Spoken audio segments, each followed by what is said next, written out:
Precisou abrir um CNPJ para ser contratado ou estava trabalhando como CLT e de repente seu empregador pediu para você abrir um CNPJ para ser contratado como prestador de serviços?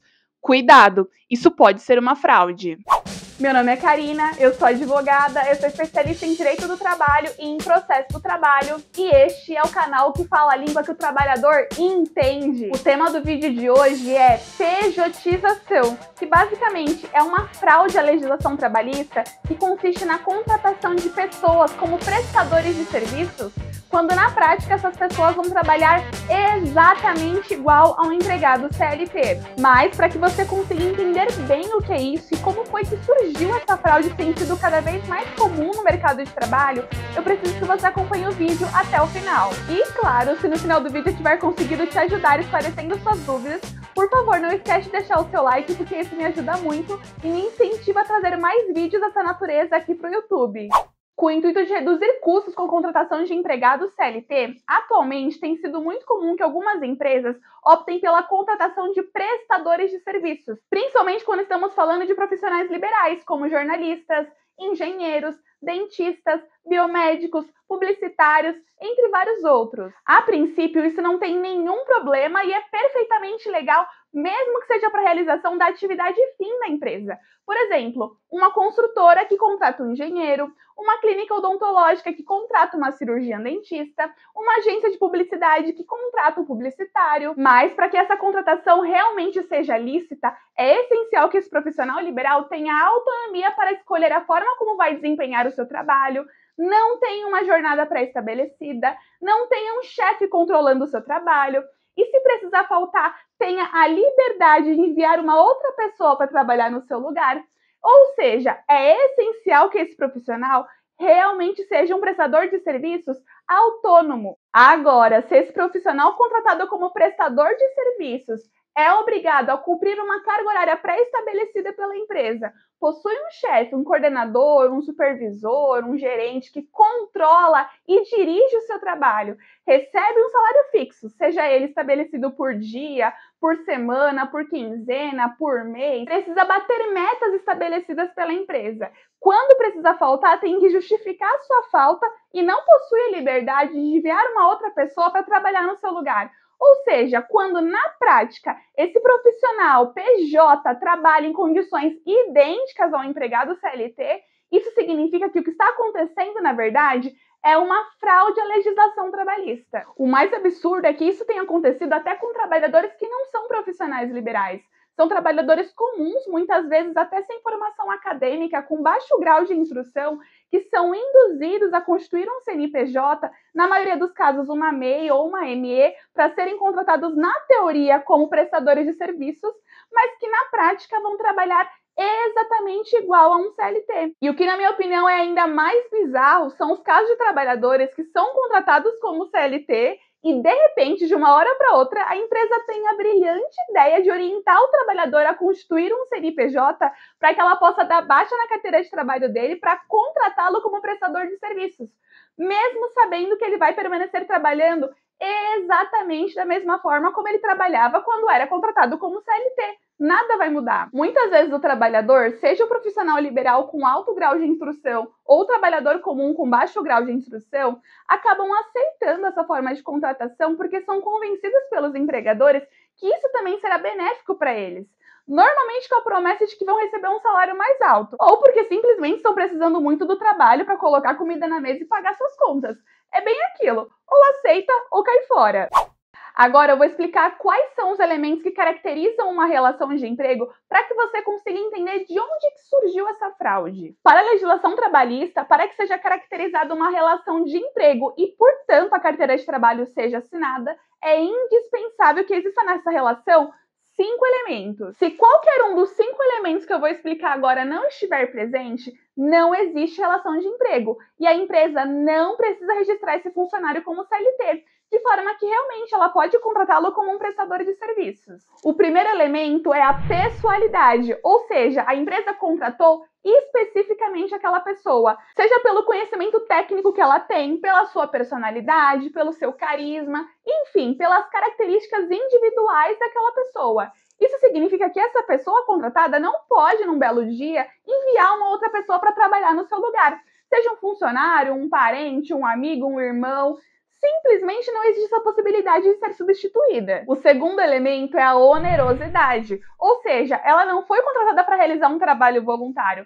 Ela trabalha em troca de dinheiro e recebe um salário. Esse salário pode ser pago de forma diária, de forma semanal, quinzenal, mensal, pode ser um valor fixo ou um valor variável. O que importa é que ela esteja sendo paga para fazer aquele trabalho. O terceiro elemento é a subordinação. Isso significa que a pessoa contratada possui um chefe, um superior hierárquico, seja um supervisor, gerente, coordenador ou o próprio dono da empresa. E esse chefe determina como ela deve trabalhar, às vezes até com instituição de metas ou elaboração de relatórios de controle de produtividade. A pessoa contratada tem horário para cumprir, quando precisa faltar tem que justificar sua falta, quando precisa sair mais cedo ou chegar mais tarde precisa da autorização de alguém. Essa pessoa simplesmente não tem a ampla liberdade de se recusar a realizar determinada tarefa que o chefe mandou. Enfim, é uma pessoa que não tem nenhuma autonomia do trabalho. Ela precisa respeitar uma escala hierárquica que existe dentro da empresa. O quarto elemento é a habitualidade. Isso significa que aquela pessoa trabalha de forma habitual, rotineira, contínua. Ela não foi contratada para prestar um serviço pontual ou esporádico na empresa.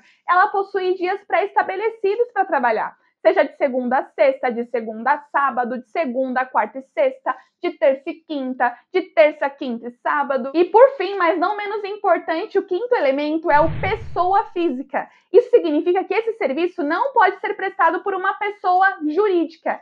E assim nasceu a pejotização, que vem da sigla PJ, de pessoa jurídica. Lembra que eu expliquei que se qualquer um desses 5 elementos não estiver presente, não existe relação de emprego? Pois bem, pensando nisso, as empresas tiveram a brilhante ideia de pedir para os trabalhadores constituírem um CNPJ, para que esse elemento pessoa física não esteja presente na relação. Assim, não existiria uma relação de emprego, mas sim uma relação estritamente comercial entre duas empresas. Afinal, se você abrir uma MEI ou uma ME, você não é mais um simples trabalhador. Agora você é um empresário. Entretanto, quando estamos falando de uma relação comercial entre duas empresas, entre dois empresários, um prestador de serviços e um tomador de serviços, temos que ter em mente que para que esse negócio jurídico, no caso, esse contrato de prestação de serviços, realmente seja um bom negócio para ambos, as duas partes precisam estar em condições iguais ou pelo menos proporcionais dessa negociação. E quando nós colocamos de um lado um trabalhador hipossuficiente que precisa daquele trabalho para prover a própria subsistência e para colocar comida na mesa da sua família, e de outro lado nós temos um empresário que tem ampla liberdade de escolher a dedo quem ele quer contratar, nós não podemos dizer que essas duas pessoas, esses dois empresários, estão em condições igualitárias ou proporcionais a essa negociação. É evidente que existem exceções, que existem sim profissionais que estão num nível tão alto da carreira que conseguem negociar suas condições de trabalho e seu salário com o empregador ou com um tomador de serviço, se for o caso. Mas a realidade é que o Brasil ainda é um país extremamente desigual e que a grande massa de trabalhadores não tem a menor condição de negociar com o empregador ou com o suposto tomador de serviços a forma como ele vai trabalhar e quanto ele acha justo receber por esse trabalho. O papel da Justiça do Trabalho é tentar equilibrar essa desigualdade. Por isso, ainda que o trabalhador tenha constituído um CNPJ para ser contratado ou para se manter contratado no trabalho que ele já exercia como CLT, se na prática ele continuar trabalhando com pessoalidade, onerosidade, subordinação e habitualidade, que são os requisitos de uma relação de emprego que eu acabei de explicar, o vínculo de emprego desse suposto prestador de serviços vai ser reconhecido na justiça, de forma que a suposta tomadora de serviços, que na verdade é a sua empregadora, vai ser condenada ao pagamento de todos os direitos trabalhistas inerentes a um empregado CLT, como 13º, férias, FGTS, horas extras, adicional noturno, de periculosidade, de insalubridade, benefícios eventualmente previstos em convenções coletivas da categoria, como piso salarial, cesta básica, convênio médico, PLR, enfim, tudo que esse empregado teria direito se ele estivesse contratado como empregado seletista. Isso tudo por força de um princípio no direito do trabalho que se chama o princípio da primazia da realidade, ou o princípio da verdade real. Esse princípio entende que o que mais vale na justiça do trabalho é o que acontecia de fato, o que acontecia na realidade, e não o que está escrito num papel. Existe ainda um outro princípio, que é o princípio da irrenunciabilidade de direitos ou indisponibilidade de direitos trabalhistas, que determina que um trabalhador não pode abrir mão dos seus direitos trabalhistas por vontade própria. Ou seja, ainda que um trabalhador tenha assinado uma declaração com firma reconhecida em cartório, com 2 testemunhas, com a concordância do Papa, dizendo que ele abre mão de todos os direitos trabalhistas, na Justiça do Trabalho, essa declaração simplesmente não tem validade nenhuma. Portanto, se o vínculo de emprego for reconhecido na Justiça,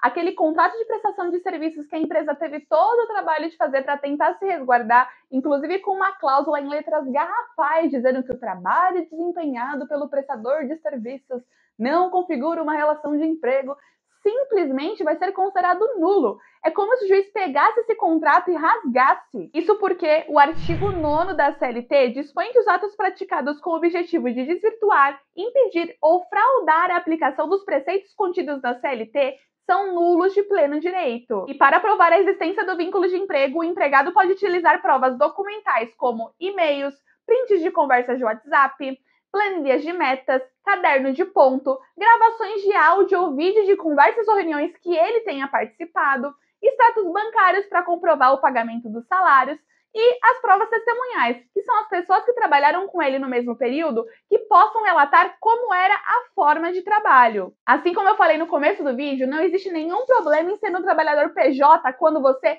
realmente é um prestador de serviços que possui autonomia, com horários livres e sem chefe. O problema é quando a empresa utiliza essa fantasia de PJ para mascarar uma relação de emprego, uma vez que isso é uma forma de precarização dos direitos trabalhistas.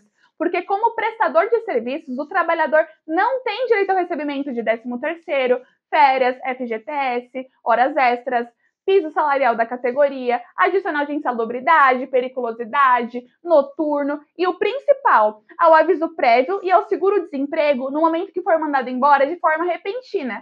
E esses direitos foram conquistados pela classe trabalhadora com muita luta e suor. Isso sem contar nas implicações tributárias e previdenciárias relacionadas a essa fraude. Inclusive, eu tenho um vídeo aqui no canal gravado com a contadora Letícia Torquato, que também tem um canal no YouTube, que a gente trata especificamente sobre isso. Eu vou deixar o card aqui em cima e o link disponível na descrição para você assistir. A verdade é que, assim como numa relação amorosa, enquanto o trabalho está fluindo, a empresa está pagando aquele salário mensal e está indo tudo bem, ou seja, enquanto ainda existe amor entre as partes, o próprio trabalhador não percebe que essa forma de contratação é prejudicial. Ele normalmente só se dá conta quando essa relação termina e ele se vê sem direito ao FGTS, a multa de 40%, sem seguro-desemprego, sem aviso prévio, enfim, se vê com uma mão na frente e outra atrás. Por fim, é importante ressaltar que mesmo que o trabalhador já tenha um CNPJ aberto antes de ser contratado por essa empresa, isso não impede a caracterização de fraude e reconhecimento do vínculo de emprego. Já existem diversas decisões judiciais com esse posicionamento. O que importa para a Justiça do Trabalho é como essa relação de trabalho realmente acontecia na realidade. Se esse prestador de serviços trabalhava como um empregado CLT, ele tem que ser contratado como um empregado CLT e receber os direitos trabalhistas correspondentes. Bom, pessoal, então esse foi o vídeo de hoje. Espero que eu tenha conseguido ajudar com as informações que eu trouxe aqui. Lembra do que a gente combinou lá no começo do vídeo? Se eu tiver conseguido te ajudar com as informações, não esquece de deixar o seu like, de se inscrever no canal e de ativar o sininho para as notificações. Muito obrigada por acompanhar o canal e até o próximo vídeo.